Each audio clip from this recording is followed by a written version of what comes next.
we're back, baby. It's Friday night, and we're here all night to party. Right, Glitch will never bring us down. Yeah, Glitch is in this moment. He's causing a lot of confusion. But here with me is none other than the Gamers Addict's own Travis Berman. Travis, all right. AKA Travis Touchdown. Oh yeah. And I am super excited to have him on here today. How are you doing, Travis? I'm doing awesome, man. I'm excited to actually be on here and everything. I'm doing really, really good, man. Just having a kind of a relaxed day, chilling, all that good stuff. That's great. That's great. So let me ask you, how did you get into video games? What got you started? So I was born in 1983, and I remember. The very first thing I ever remember playing when I was a kid, apparently it was an Atari, but I don't remember that. I remember my brother having one of those gaming watches, and he had like the Donkey Kong one that had dual screens on it.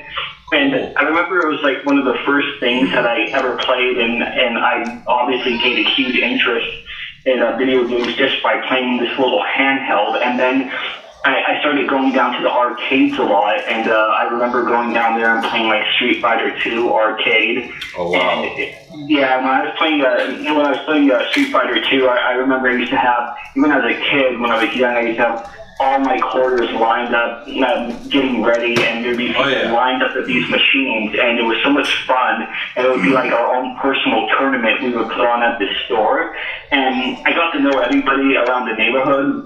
And again, this is before I even owned a video game console, like right beforehand. And that really got me into it, like just playing arcade games, different ones, Sega games, Capcom games, those companies with all the great stuff they had. That was kind of the start of my love for video games. Wow. And you were born in 1983? Yep, which officially makes me old as dirt now. I guess I'm dust. Come on, man. I thought Travis Touchdown was a descendant of Alucard. Yeah, so you thought Travis Touchdown was what? I thought you were a descendant of Alucard. Oh, yeah, well, actually, technically I am, but see, I was reborn in 1983.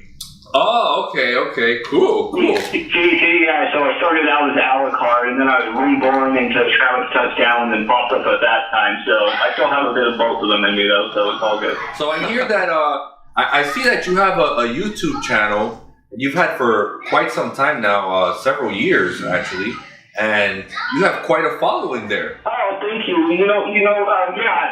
Basically, we had a YouTube channel, and I put one video up, like, maybe 6.5 years ago, and at that time, I wasn't really thinking about doing a YouTube channel, but I had obtained a lot of different Dreamcast systems, and some of them that I got for cheap weren't working properly, so I started working on them myself, kind of self-teaching myself, and once I figured out how they work, how to fix them, I noticed that at that time there wasn't a lot of good videos explaining how to do it. There were some, but to the layperson or a person who knows nothing about technology whatsoever, I felt like it didn't explain it well enough. So I basically went in, and just to help people, help the gaming community, I did a video on the Dreamcast showing them how to fix it, and then that video sat there. It did really well. It hit really high views, probably one of the highest views I've gotten. And that video kind of sat there for 5 years. And then 2 years ago is when I decided to start up a full-blown channel. Oh, that's great. And you had over 30,000 views, right, on that video, right? Yeah. Well, I think it was something like that. Something like 30 or 32,000 on one of the Dreamcast videos, and on the actual fixing video, it was something like 27,000. And that was a huge thing for me, because it wasn't just the views. It was that there were so many people asking questions, and I started interacting with all of them. And then I ended up getting a lot of people thanking me and telling me how they were just going to buy a new Dreamcast and how they got it to work. And I mean, person after person after person. And when that happened, I felt really good, because the Dreamcast is one of my favorite systems of all time, and I felt good knowing that I was able to help all these people and bring all these Dreamcasts back to life. And I was super excited about that, and I guess, that's what started my passion, is I felt really good knowing that I was able to help people and talking about stuff that I love. Talk to us about Panzer Dragoon, the saga. Oh, okay, yeah. So going ahead and moving forward from the YouTube stuff, which by the way, just let you guys know really quick, it's full blown, always now, constantly updating and walkthroughs, playthroughs, and just in front of the camera. But anyways, going to the side of that, Panzer Dragoon Saga. So you would think, I was trying to think of what game I wanted to talk about today, and there is literally, I feel like a million games in my head I could talk about that have nostalgia from when I was a child, things I played when I was 7, 8, 9, 10, games that really hit home for me. And Panzer Dragoon Saga came into play, and here's what's interesting. That game ended up being something I found out about later in my adult life. I would say sometime around 25 years old. Basically, Panzer Dragoon Saga is a game, it came out at the very end of the Sega Saturn's lifetime. So when they put this game together, it was supposed to be the biggest 3D game to be put out for the Saturn. Now, Panzer Dragoon Saga is a sequel. There's Panzer Dragoon 1 and Panzer Dragoon Zwei, which is a prequel to the first one. Okay. And this was the finale. This game literally blew every single game I could imagine during the 32-bit era out of the water. Everybody always said, you know what? The Sega Saturn can't do 3D, and it wasn't true. It was amazing at 2D, a 2D powerhouse. They were very capable of making amazing 3D games, but they needed the right developers. So this game, again, was supposed to be one of the biggest games to come out on the Saturn. And the sad thing is even though the Saturn did really good in Japan, and we had it here for about 5 years, a game that I personally think, this is my opinion, and some people may disagree with me, but I personally think this game is every bit as good and better for me than even Final Fantasy VII. I think now, I promise you, people will disagree. I don't know. I'm not, and what I'll say is, as a general game, now, and I would think that if this game would have come out on the PlayStation, for example, or the Saturn would have done a lot better, this game would be remembered as well as Final Fantasy VII was.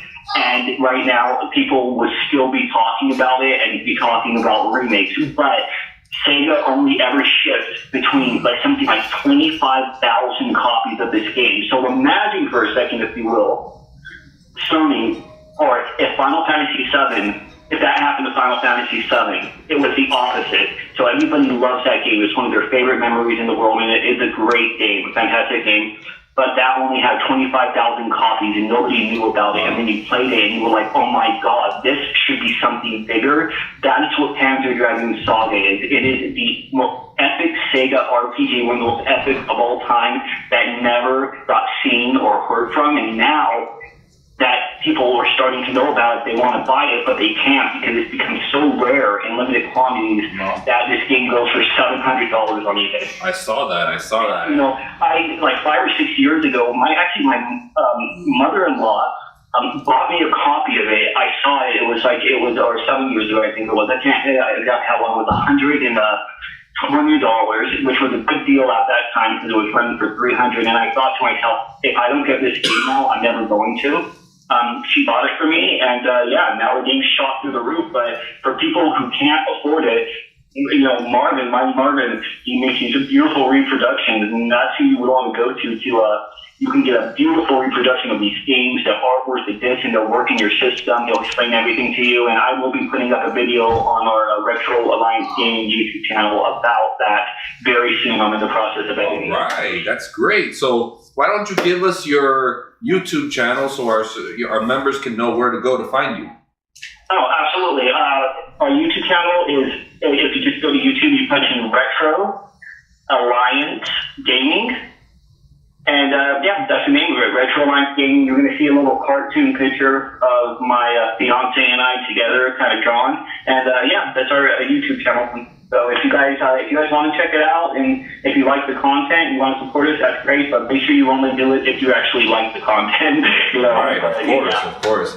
And I want to thank you for being on this level 4, segment 4 segment of our show. I also want to congratulate you as Travis Berman was promoted to a moderator on our Gamers Addict group page. All right. He is a huge contributor, and he He has done so much for us, and he's just spread the word, and he's just, we really appreciate you. Travis, thank you so much, and we'll be right back with our level 5, segment 5 segment. Absolutely. Thank you, guys. Have a good one. All right. Another segment down.